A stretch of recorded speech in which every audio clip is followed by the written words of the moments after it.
today on the Locked On Hornets podcast. The Hornets are clear of Summer League, but they've still got some work to do in the offseason, including at the backup point guard position, where several names are popping up in the rumor mill. Plus, the sale of the team is approved. What's next? And Kemba goes to Monaco. That's all today on the Locked On Hornets podcast. You're Locked On Hornets, part of the Locked On Podcast Network. Your team every day. In a minute, cuz we live.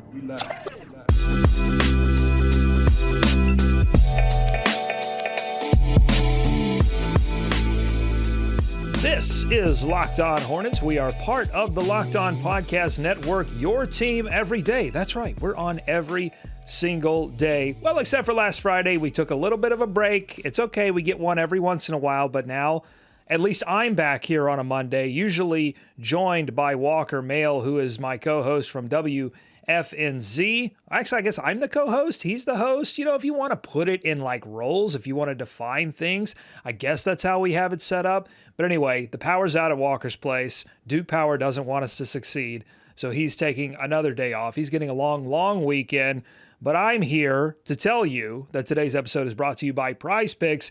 First-time users can receive a 100% instant deposit match up to $100 with promo code LOCKEDON. That's prizepicks.com.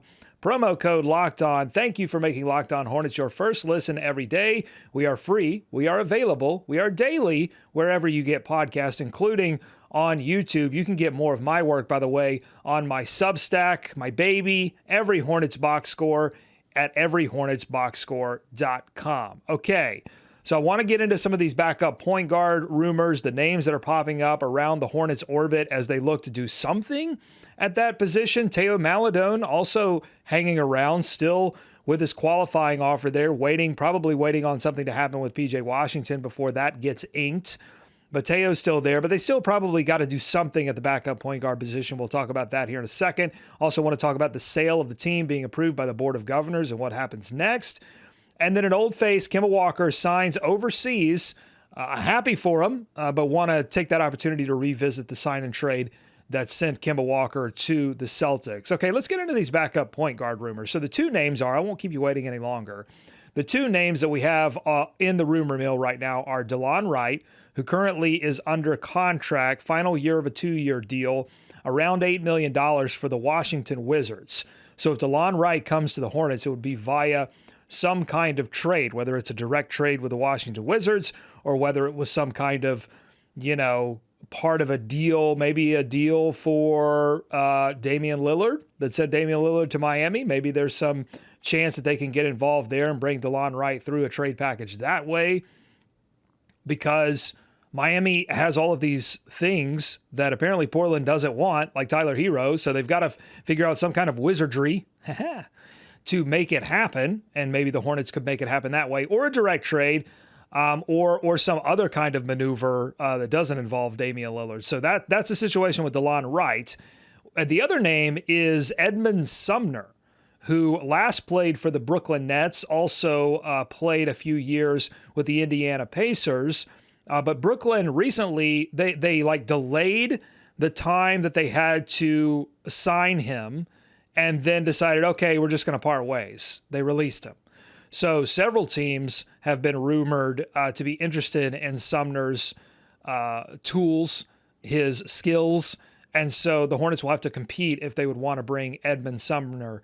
What are they looking for out of the backup point guard position based on these two names? Well, I think the number one thing is defense at the point of attack. That's what both of these players have made their name on. I mean, these are guys that are work for a living NBA players. These are not marquee names, not the kind of names that you would typically lead a show like this with, but the backup point guard position for the Charlotte Hornets is particularly important for a number of reasons. Number one, they don't have anyone there right now. Theo Maledon still hanging out on that qualifying offer, probably going to be back, but doesn't give you defensively, I think, what you need at the point guard position. Can manage an offense, would be a good, third option at the point guard position, would give you some stability there because he knows the system, but is not the kind of player that you really want to depend on and bring off the bench for any kind of defensive impact.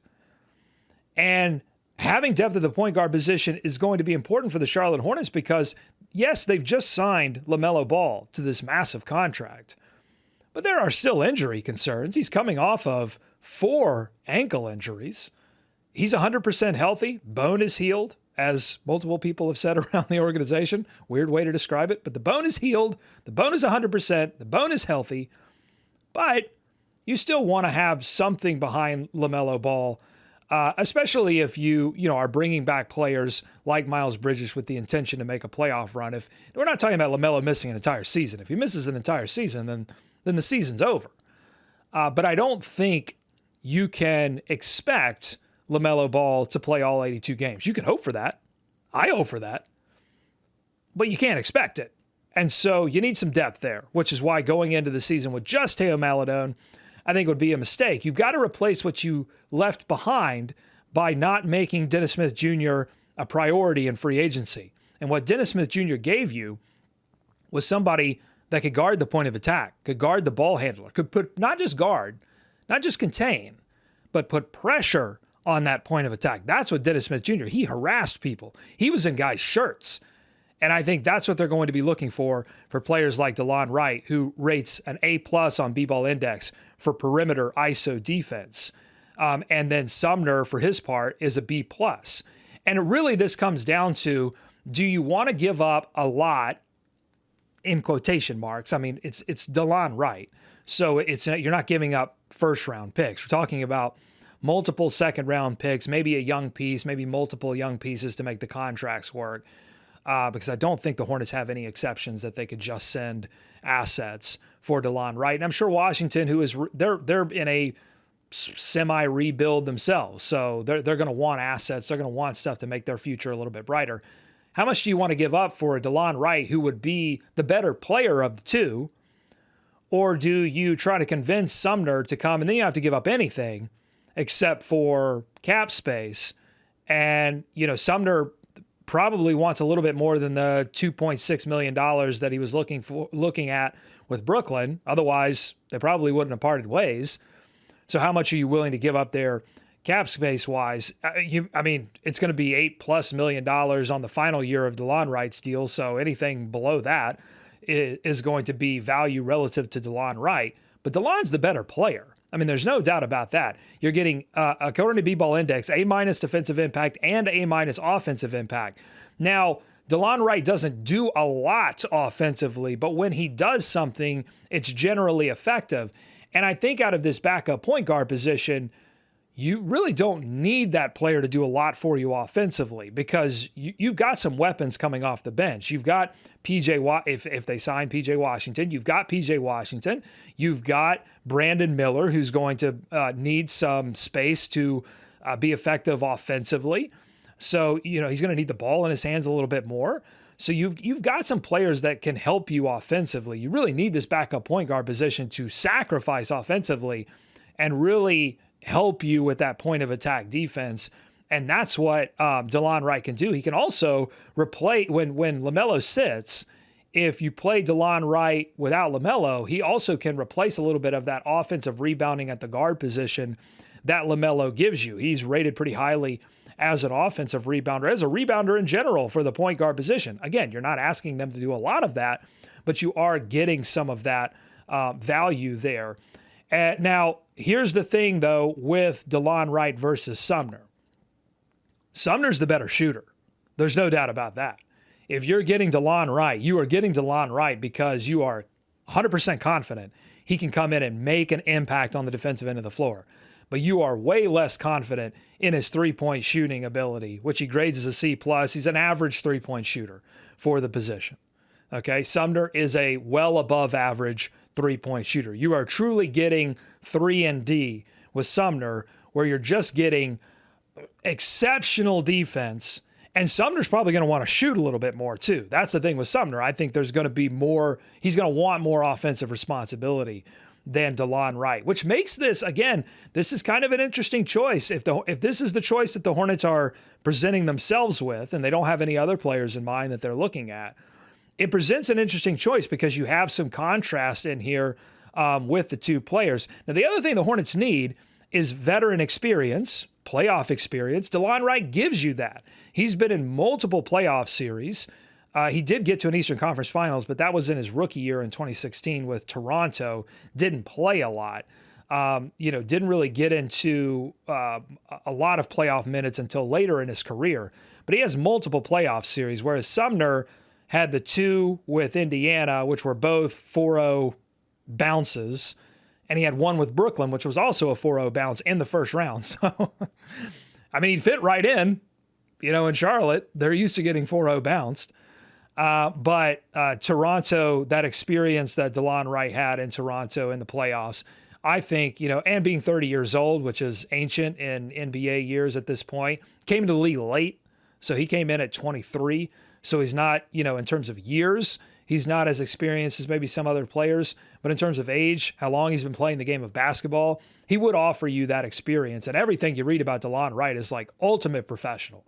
Just a lunch pail guy, a guy that everyone loves to write about because he comes in, he makes his impact, doesn't make a lot of noise, doesn't ask a lot, and just does his job. And I think the Hornets could benefit from that. So if you're asking me, who do I want? I'm going to go Wright. If they're willing to give up something, if Washington is reasonable about what they would like in return for Wright, then Delon Wright, I think, would be an excellent addition. I don't think Sumner would be a terrible addition, but I think there's just no question that Delon Wright, with his playmaking ability too, I mean, he's a driver, he's a finisher too. Like, that's something they need as well. A guy that can get to the rim and actually make a layup. That's Delon Wright in spades. Playmaking, he rates as an A-. Assist points per 75 possessions, 14.2. That's in the 87th percentile. There weren't a lot of guys doing it better. So then, again, you get a guy in LaMelo Ball who's like the number 1 guy at that, and you replace him in limited minutes, sure, but with a guy who's also rated really highly at that. I like replacing guys with the same kind of guy if they're doing things that all benefit the team. Sometimes you like contrast, but sometimes it's also good to have, especially the point guard position, to have really stability across the board. And there is this major contrast in that Delon Wright can play some pretty amazing defense. Okay, that's my spiel on the backup point guard position, but we've got a lot more to get to on this show, including the fact that the Hornets team has sold. Well, I guess almost. They came one step closer. We'll tell you about that and what's next. But first, I want to talk to you about PrizePicks. They've been supporting this show a long time, and you should support them too. What is PrizePicks and how does it work? Well, you go to PrizePicks and you pick 2 to 6 players, and if they go on to score more or less than their PrizePicks projections, you can win up to 25 times your money on any entry. No competing against other people. It's just you versus the projections available. That's the kind of fantasy that I like. No competing against other people. You're just competing against the projections. PrizePicks offers projections on any sport that you watch. I can't wait for PrizePicks to come back, for the NBA to come back so I can play PrizePicks with the NBA, but you don't have to wait, and I don't either, because it includes the NFL, the MLB, NHL, PGA, college football, men's college basketball, women's college basketball, soccer, WNBA, esports, NASCAR, tennis, MMA, boxing, disc golf, Eurobasketball, cricket, and more. How could there be more? I think I just named every sport, but PrizePicks, somehow they've done it. Entries can be made in 60 seconds or less. It's that easy, safe and fast withdrawals. They're currently operational in over 30 states and Canada, so download the PrizePicks app. Go see for yourself. Go to prizepicks.com, sign up, play daily fantasy sports. First-time users can receive a 100% instant deposit match up to $100 with the promo code LOCKEDON. If you deposit $100, PrizePicks will give you $100. If you deposit $50, PrizePicks will give you $50. Don't forget to enter promo code LOCKEDON at sign-up for an instant deposit match up to $100. Back here on the Locked On Hornets podcast. Thanks so much for making us your first listen every single day. We've got some news that broke late in the weekend on Sunday from Adrian Wojnarowski. ESPN sources tell him that the NBA's Board of Governors has approved the sale of the Charlotte Hornets to a group led by Rick Schnall and Gabe Plotkin, clearing the way to end Michael Jordan's 13-year run as majority owner. He goes on to tweet the completed sale of the team, purchased at an approximate $3 billion valuation, will be executed in the next 1 to 2 weeks.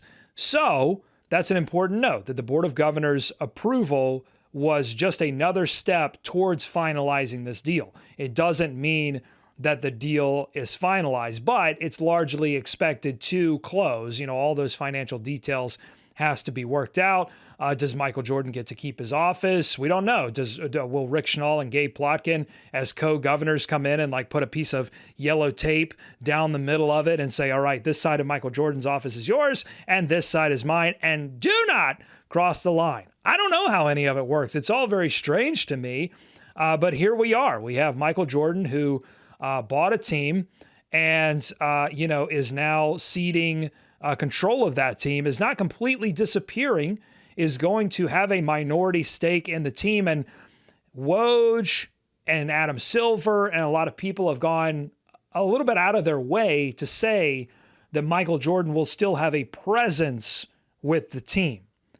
It's difficult to say what exactly that means, although I think if you just look at his involvement with the team, his direct involvement with decision-making, his general interest in the team, I don't expect him all of a sudden to go to a minority stake and to start to take more of an interest in the team.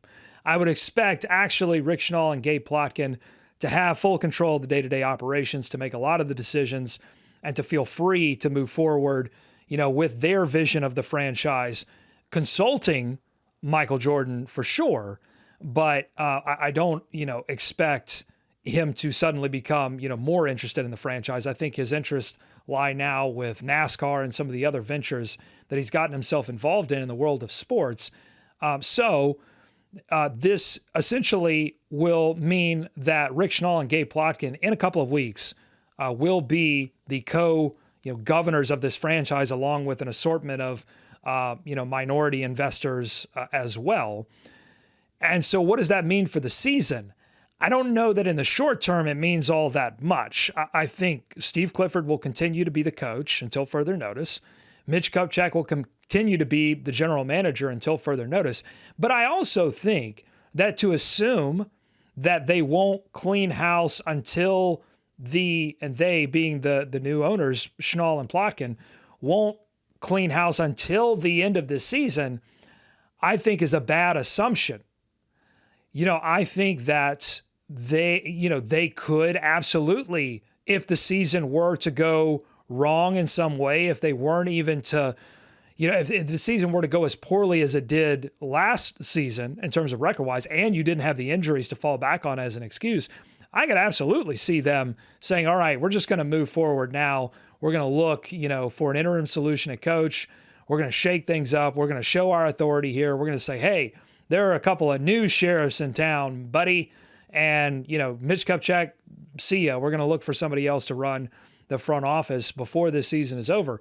I think it's more likely with the talent that they've added, if everyone stays healthy, they may flirt with a play-in opportunity. I think you'll see this team stick with stability. But to say that it's not going to happen under any circumstances, I think is a bad assumption, because at some point, whether it's this season, whether it's this offseason, that's the other thing too. Everyone's assuming, well, they'll keep Steve Clifford because he's got another year on his contract. Well, and there are no other coaching options. All the other good coaching options have already gone. That's a good argument for keeping Steve Clifford, and I buy that argument. And with the front office, well, there's still some deals to be done. PJ and his team, they're dealing with Mitch Kupchak and that team, so it would be probably a bad move to move away. Again, good argument. I like that argument. But I'm just saying that to assume that these two people won't come in and say, well, forget all of that, we want to do it our way. I mean, when you pay this much money for something, I don't know. When I buy stuff, I'm a tech nerd. I buy, cameras and lights and doohickeys, and I've never paid $3 billion for things, right? But if I pay a lot of money for a new camera, when it arrives on my doorstep, I take it out of the box. I don't just say, well, I don't have another job to use this camera on for a couple of weeks, so I'll just put it on the shelf until then. No, I want to take it out of the box and I want to use it. I want to play with it. That's just that. To me, that's human nature. And so, yes, there are some reasonable arguments to be made why you would want to have continuity, especially with a coach that your star player likes. Like, all of that makes sense to me.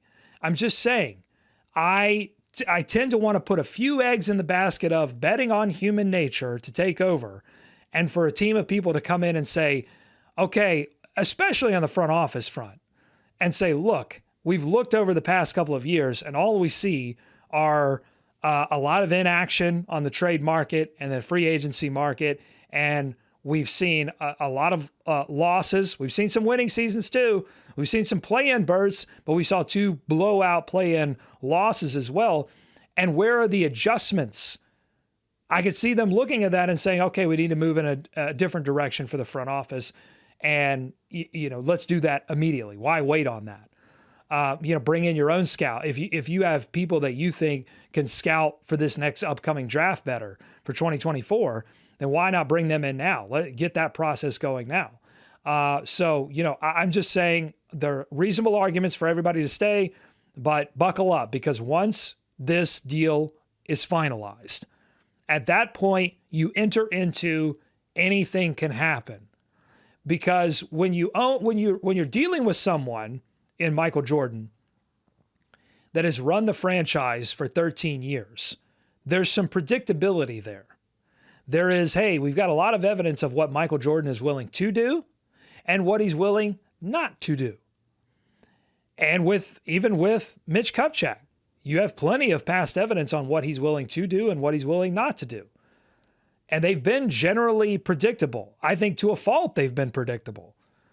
And once you enter in 2 new names, then anything can happen. So I'm just saying, buckle up, okay? Coming up on the Locked On Hornets podcast. Don't go to sleep on the Hornets just yet. Got to talk about Kemba Walker. Kemba Walker moving his career overseas, signing with AS Monaco to play overseas.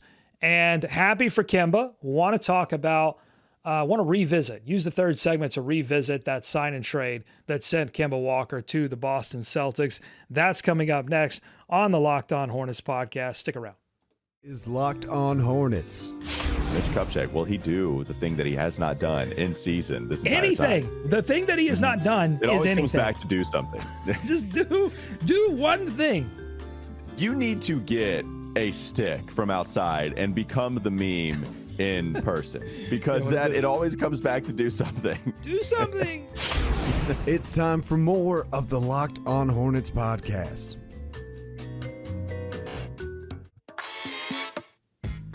Watching that bump, I miss Walker. He's going to be back tomorrow, so I don't have to miss him for very much longer. But I've got to have my buddy here to talk some hoops. I don't know that he's going to have all that big of opinion on Kemba Walker going to AS Monaco, but maybe I'll ask him about that tomorrow too. I'm happy for Kemba. Said it multiple times. I just want to make it clear that Kemba Walker, continuing his basketball career is great. Unfortunately, it can't happen in the NBA. Spent some time in Oklahoma City, spent some time in Dallas after it didn't work out in Boston because of injuries to his knees, limiting the thing that made Kemba Walker. There was a thing. There was 3-point shooting, but he's short. So he needed a thing to get him open for 3-point shooting. And that thing was his ability to cross a guy over, break their ankles, get to the mid-range jump shot, get to the 3-point jump shot. He needed his knees, and his knees abandoned him to the point that the NBA teams felt like his value was too diminished to bring back for a roster spot, because defensively, Clifford would always say that defensively people underrate him. And while that was true for the Charlotte Hornets, he did still have defensive limitations due to his size. And when you have limitations either on the offensive end or on the defensive end, if you have size limitations, you have to make up for it in other areas to justify your existence on a roster. It's probably why the Hornets went Brandon Miller, because when you draft tall, lengthy guys, they don't have to compensate as much on one end of the floor or the other because they've got the size thing taken care of. Kemba had to compensate. And when the knees went, all of that compensation went. And so now he finds himself in Monaco. But I'm happy that he's continuing his career, because it's awesome that there are these avenues for players to keep it going, because it's what he loves. He obviously loves the game of basketball, and he loved Charlotte, and he loved everything that he accomplished here. But ultimately, he wanted to make max money. When he made the All NBA slot, that opened up a level of money for him that the Hornets were not willing to pay. But I think it's important to note, as we look back on the sign and trade that sent Kemba to Boston, in return, the Hornets got Terry Rozier. A lot of people laughed at that deal at the time. I don't think you could find many people at this point that would argue that that Boston won that deal, because they didn't get what they wanted to get out of Kemba Walker. And the Hornets, I think, you can criticize Terry Rozier for not being like an all-NBA level player. That's fine.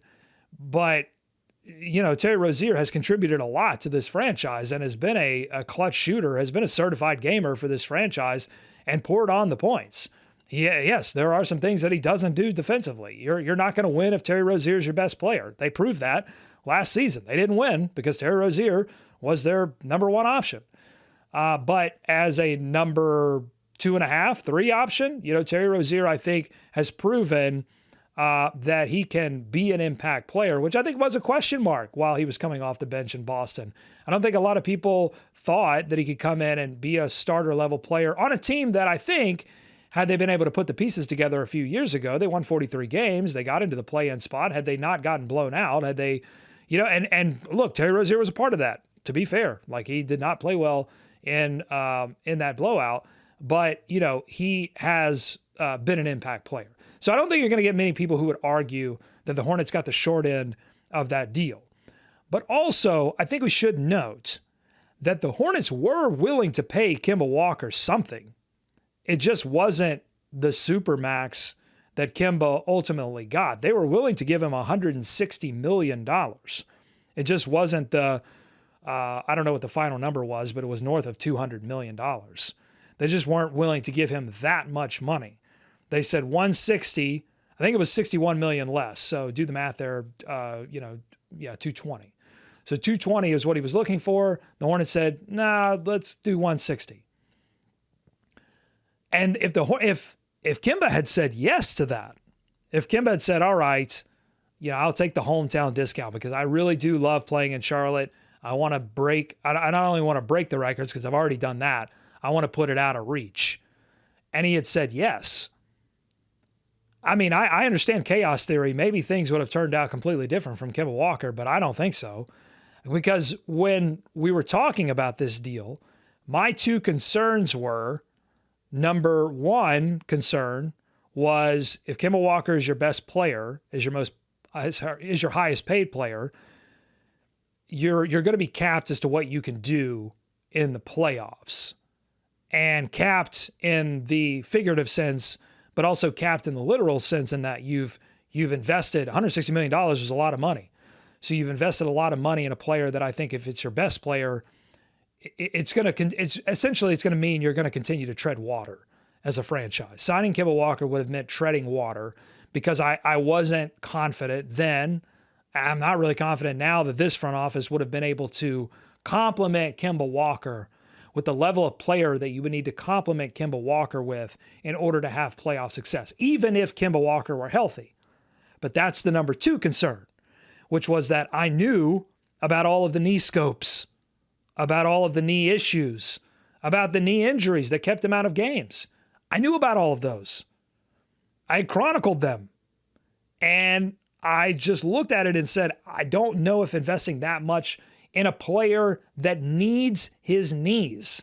Going back to what I said at the beginning of this segment, he needed his knees to be successful. He needed them to open up space. He needed them to get space to drive, to finish at the rim. He needed his knees, and his knees were saying, I know you need me, but I don't know how much I have left in the tank. And it's terribly unfortunate, because Kemba, when he was at his peak, the Hornets got his peak. I think that's the fortunate part, is that the Charlotte Hornets, the fans, were able to see Kemba Walker at his absolute best. And that's awesome. But here's what I'm trying to say with the Hornets giving him $160 million or offering him $160 million. We shouldn't look back at the sign and trade and say the Hornets were savvy. The Hornets won that deal. No, they dodged a bullet. If we're being honest, they dodged a bullet by Kemba saying, actually, I would like to, because I gave everything to you, including my knees, I would like to go out and maximize. I would like to be rewarded fully for making an all-NBA team. I would like to be rewarded fully for accomplishing what I accomplished. And kudos to Kemba for doing that. Because he probably set himself up. You know, none of this has probably transpired the way Kemba Walker wanted it to transpire. This is not how you want your NBA career to end. And this might be the end. Might not. Might go to Monaco and show a couple of things and a team halfway through the season. I don't think it's going to be the Charlotte Hornets. I know a lot of people were wanting that reunion to happen. It never made any sense because you need Delon Wright. You need what Edmond Sumner can give you. You don't need what Kemba, even if Kemba were healthy, you don't need that. You've got that in other places on this roster. It would be a totally emotional deal. And look, there's a time and place for emotion in sports. But handing out contracts is typically not one of them. Typically a place that hurts you if you're giving out actual real deal contracts and not like fake contracts. Hey, come back for a game and we'll... because that might happen at some point when Kemba finally hangs it up. Will there be, hopefully there can be some kind of reunion that involves Kemba coming back. And if you're going to retire any jersey, the Hornets have not. They have like honoraries for they've retired Bobby Phil's jersey, but or they put the jersey in the rafters. I don't know if that number's retired, but they've got honorary, there's some honorary things in the arena for Dale Curry, for Alonzo Mourning, for some of the people that have, made the franchise, whatever name recognition this franchise has, they've honored those people. But they don't retire jersey numbers. Kemba has the best shot.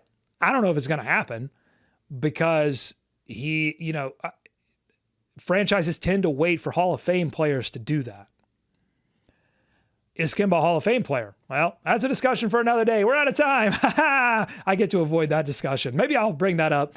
Maybe that's the thing to ask Walker, is if he thinks Kemba Walker's jersey will ultimately be retired for the Charlotte Hornets. That's a conversation I'd like to actually have with someone else other than myself. But this has been enjoyable. I've enjoyed getting some of these stats to you on the backup point guard rumors. A lot left to go during this period here. It feels almost like silly season. And when I say silly season, I mean the point at which all news stops. I don't know that it's time to declare silly season. I wanted to come on here and declare silly season and do all kinds of fun segments. But look, there's backup point guard position that they still have to take care of. There's PJ Washington that they still have to take care of. Teo Maledon still sitting out there. There's still news. The Hornets have really slow walked this free agency period. Okay, that'll do it for this edition of the Locked On Hornets podcast. I'm Doug Branson. Walker will be back with me tomorrow, Duke Power willing. Thanks for making us your first listen every day. Make sure to follow Walker on Twitter at WalkerMail and go to everyhornetsboxscore.com. Sign up for free. Or if you like what you see, throw a cup of coffee at me every month. That would be nice. Keep that train going. Until next time, I'm Doug Branson for Walker Mail saying, go Hornets, go America. Let's swarm Charlotte.